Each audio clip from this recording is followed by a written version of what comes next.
وہ 11ویں کا دودھ ہو، وہ بی بی فاطمہ کی سن کے ہو، وہ کسی حضرت کے دربار پر تقسیم ہونے والا دودھ ہو، کہو یہ غیر اللہ کے نام پر ہے، سور سے زیادہ حرام ہے۔ وہ کسی حضرت کے دربار پر تقسیم ہونے والا دودھ ہو، کہو یہ غیر اللہ کے نام پر ہے، سور سے زیادہ حرام ہے۔ اہل توحید اس کو قبول۔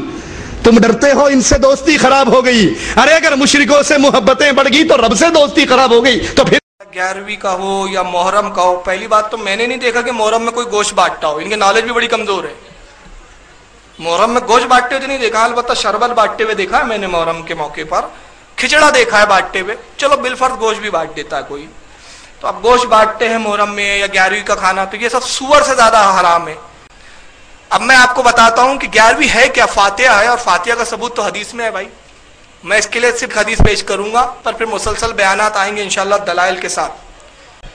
انس ابن مالک رضی اللہ تعالیٰ عنہ اس حدیث کے راوی ہیں، تو کہتے ہیں حضرت انس ابن مالک کہ میری والدہ ام سلیم نے، حضرت انس کی والدہ نے گھی لیا اور کچھ آٹے کو جو ہے ملیدہ جیسا بنا لیا جاتا ہے، اس میں گھی ملا دیا اور ایک پیالے میں رکھ کے کہا کہ یہ رسول اللہ کے پاس لے جاؤ، اور سرکار سے کہنا کہ یا رسول اللہ یہ ام سلیم کی جانب سے ہے۔ اور ایک روایت اس میں یہ ہے کہ حضرت ابراہیم جو رسول اللہ کے بیٹے تھے ان کا انتقال ہو گیا تھا، ان کے انتقال کے 40 دن کے بعد یہ واقعہ پیش آیا، تو ام سلیم نے کہا کہ رسول اللہ کو دے دینا اور کہنا کہ یہ آپ کے بیٹے ابراہیم کے لیے ہے۔ چنانچہ انس ابن مالک کہتے ہیں ان دنوں میں چھوٹا تھا، میں وہ پیالہ جس میں روٹی اور گھی جو ہے وہ ملیدے کی شکل میں ملا دیا گیا تھا پورا، اس کو سرکار کی خدمت میں آیا تو بہت سارے صحابہ اکرام بیٹھے تھے جن کی تقریباً تعداد 70 کے قریب تھی۔ میں نے رسول اللہ سے عرض کی یا رسول اللہ میری والدہ ام سلیم نے بھیجا ہے اور آپ کی یہ نظر ہے یہ آپ کے بیٹے ابراہیم کے لیے، حضرت ابراہیم کا انتقال ہو چکا ہے۔ تو حدیث کے راوی حضرت انس کہتے کہ رسول اللہ نے اس پیالے کو اپنے سامنے رکھ لیا، پھر اپنے ہاتھوں کو بلند کیا اور قرآن سے جہاں سے جتنا چاہا اتنا تلاوت فرمایا، بس یہی ہے فاتحہ، جتنا چاہا اتنی تلاوت کیا۔ اور اس کے بعد انس سے کہتے ہیں انس اس پیالے کو اٹھا اور اب میرے ہر صحابی کے سامنے رکھتے جا۔ حضرت انس کہتے ہیں میں ہر صحابی کے پاس وہ پیالہ رکھتا، نبی پاک فرماتے کھاؤ اتنا کھاؤ کہ شکم سیر ہو جاؤ، وہ پیٹ بھر کھاتے، میں پیالہ دوسرے صحابی کے پاس رکھتا، وہ پیٹ بھر کھاتے، پھر پیالہ اٹھا کے تیسرے صحابی کے پاس، یہاں تک کہ 70 صحابی سے وہ پھر کر پیالہ رسول اللہ کی خدمت میں دوبارہ لوٹ کر آیا، اللہ کے نبی نے اس میں سے کچھ تناول فرمایا اور اس کے بعد مجھ سے کہا انس جاؤ اب یہ جو کچھ بچ گیا ہے یہ ہماری طرف سے اپنی والدہ ام سلیم کو دینا۔ حضرت انس کہتے ہیں قسم اس وحدہ لا شریک کی جس نے نبی پاک صلی اللہ علیہ وسلم کو حق کے ساتھ مبعوث فرمایا، میں حیرت زدہ تھا کہ جب لایا تب زیادہ تھا کہ اب لے جا رہا ہوں تو تب زیادہ ہے۔ یہی ہے فاتحہ۔ آپ کھانا ویسی ان کو دے دو تو یہ کھا لیں گے، سٹ کھا لیں گے، کیوں کھانا ہے، اور جیسے آپ کہے قل اللہ واحد اللہ الصمد، یہ کیا ہو رہا ہے، فاتحہ دے رہا ہوں، حرام ہو گیا، شرک ہو گیا۔ ارے بھائی قرآن پڑھنا بھی حلال، کھانا کھانا بھی حلال، کھانے پہ قرآن جیسی پڑھا تیرے نزدیک حرام ہو گیا، جب تک قرآن نہیں پڑھا تھا تیرے نزدیک بھی حلال تھا، تو معلوم ہوا تجھے کھانے سے چڑ نہیں ہے، قرآن سے چڑ ہے۔ اور اگر جس چیز پر قرآن پڑھ دیا جائے وہ غیر اللہ کا ہو جاتا ہے، تیرے لیے ناجائز ہو جاتا ہے، تو سن پھر ہم سورت پڑھتے ہیں اور پوری دنیا کو جو ہے اس کو بخش دیتے ہیں، پوری دنیا کے لیے، اب ساری دنیا کی چیزیں تیرے اوپر حرام ہو جائیں۔ جتنے بھی جو تالاب ہے ہمارے یہاں کے پانی پیے، جاؤ آپ پانی پہ دعا پڑھ دو، کہنا ایک اگر سچا توحید کا ماننے والا ہے نا، یہ نل سے جو پانی آتا ہے نا اس کو مت پڑھنا، کیوں؟ آماجری کے تالاب پہ فاتحہ پڑھ کے آیا ہوں میں ابھی۔ اب دیکھتے اس کی کرانے کی دکان میں جانا، اناج کے گنج میں فاتحہ پڑھ کے آنا، کہا اگر سچا توحید کا ٹھیکیدار ہے نا یہ اناج مت کھانا، کیوں؟ وہ اناجوں کے گنج میں جا کے فاتحہ پڑھ آیا ہوں میں۔ اور اگر کسی چیز کے سامنے قرآن پڑھ دینے سے وہ غیر اللہ کا ہو جاتا ہے تو ہم نے دنیا کی ہر چیز پہ فاتحہ پڑھ دی، اب اگر ٹھیکیدار ہو توحید کے تو بغیر کھائے پیے زندہ رہ کر بتاؤ، تو جہالت ہے کم وقتوں کی۔ تو یہ عجیب ہے، لیکن میں آپ کو ذہن دینا چاہتا ہوں، مجھے ان کی گستاخی بتانے سے مقصد یہ نہیں ہے کہ ان کو کوسو کاٹو، ان کے دل جو ہے مہر لگ چکی ہے، ختم اللہ علی قلوبہم کی منزل پر ہے یہ لوگ، ان کو سمجھانا مقصود نہیں ہے، سمجھانا آپ کا مقصود ہے میرا، کہ ایسے بد عقیدوں سے ہم کیسے دوستی رکھیں، ایسے بد عقیدوں کو ہم اپنے کیسے گھروں میں لائیں۔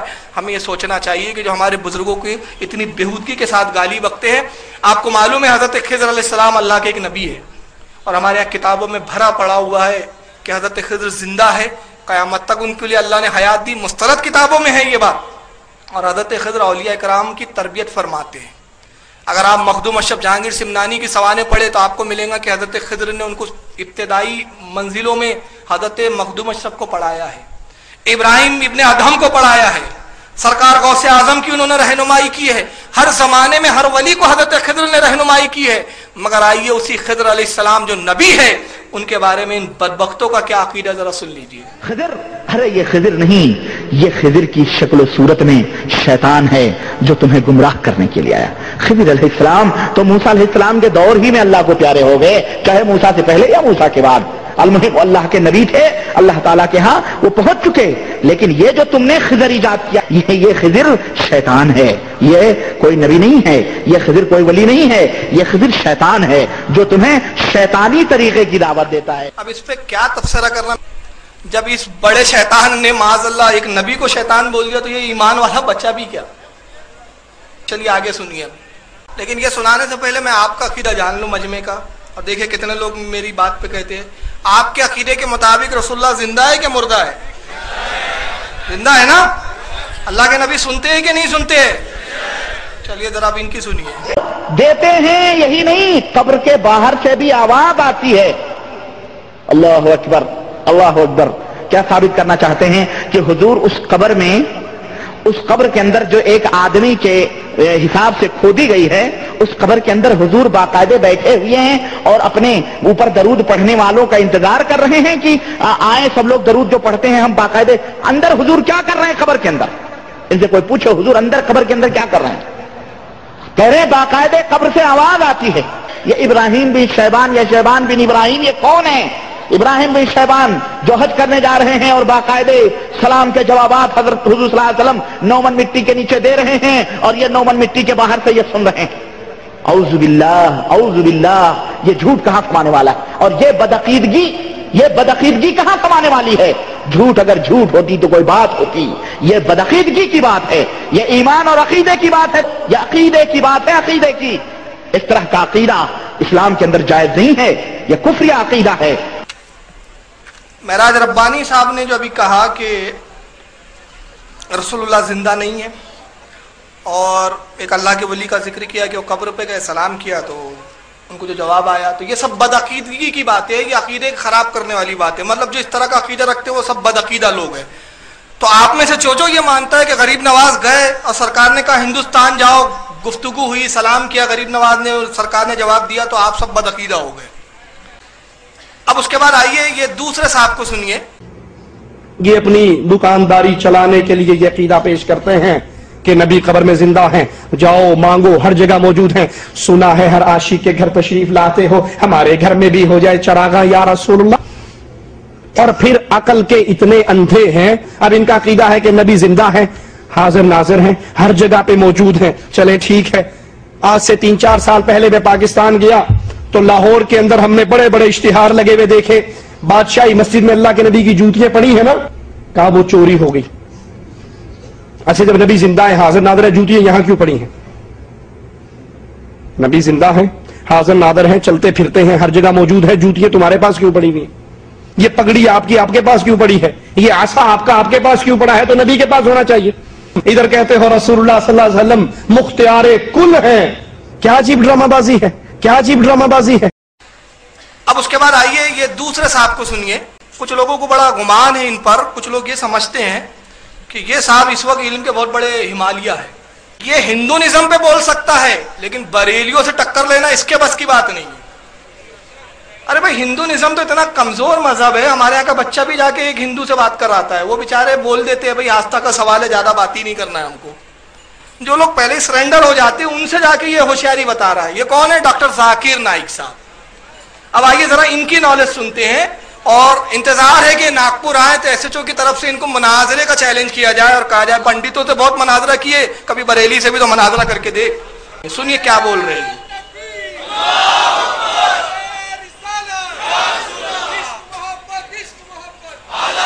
یہ جو کہا جاتا ہے کہ نبی کے حوالے سے نبی کے صدقے ہمیں یہ چیز دے، وہ بھی غلط. اگر آپ محمد صلی اللہ علیہ وسلم کے صدقے سے بھی مانگتے بالکل غلط ہے. اگر آپ پڑھیں گے حدیث دعا ایک حدیث ہے محمد صلی اللہ علیہ وسلم آخرت کے دن کے اوپر ہی will be the one to intercede. تو آخرت کے دن پہ جب اللہ تعالیٰ اسے اجازت دیں گے تو آپ اس ٹائم مانگ سکتے, ادھر نہیں. کم از کم 25 آیتیں. شفا مطلب سفارش, وسیلہ حرام ہے. 2 آیت میں لکھا ہوا ہے صرف ان کو اجازت ہے جو اللہ تعالیٰ آخرت میں ان کو اجازت دیں گے, وہ محمد صلی اللہ علیہ وسلم آخرت میں. آج کی تاریخ میں ہم محمد صلی اللہ علیہ وسلم سے بھی نہیں مانگ سکتے.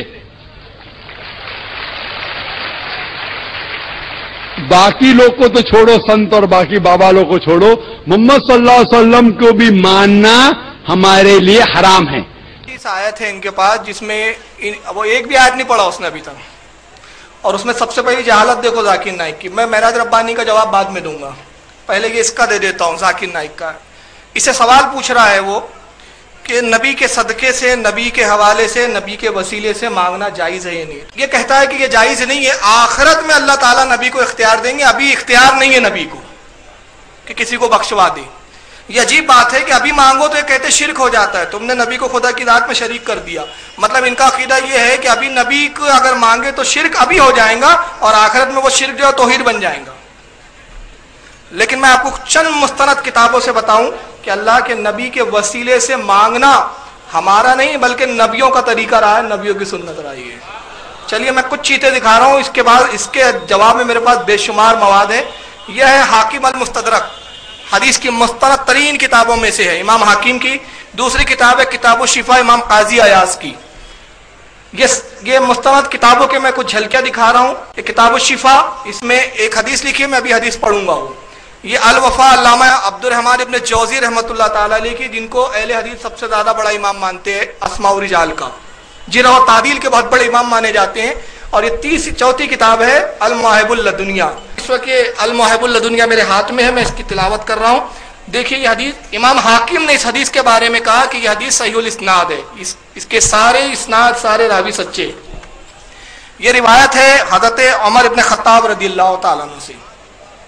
حدیث یہاں سے شروع ہوتی ہے, وان عمر ابن خطاب رضی اللہ تعالیٰ عنہ قال قال رسول اللہ صلی اللہ علیہ وسلم لما اقترف آدم الخطیہ. حضرت عمر ابن خطاب کہتے ہیں کہ اللہ کے نبی صلی اللہ علیہ وسلم نے ارشاد فرمایا کہ جب آدم سے لرزش واقع ہو گئی, قالا, تو حضرت آدم نے کہا, یا ربی اسألوک بحق محمد لما, اے پروردگار اس محمد صلی اللہ علیہ وسلم کا وسیلہ اور اس محمد کے حق سے, ان کے وسیلے سے میں تجھ سے مانگتا ہوں, غفرتا لی, کہ مجھے میرے گناہوں کو معاف فرما دے, میں مغفرت طلب کرتا ہوں. قال اللہ, اللہ تعالیٰ نے ارشاد فرمایا, یا آدم وکیف عرفت محمدا ولم اخلقہ, اے آدم تو نے محمد صلی اللہ علیہ وسلم کو کیسے جانا جبکہ میں نے انہیں پیدا بھی نہیں کیا. قال, حضرت آدم نے کہا, لأنک یا ربی لما خلقتنی بیدیک, اے پروردگار تو نے اپنے دست قدرت سے مجھے پیدا کیا, ونفخت فی و روحی کا, اور پھر اپنی جانب سے مجھ میں روح ڈالی.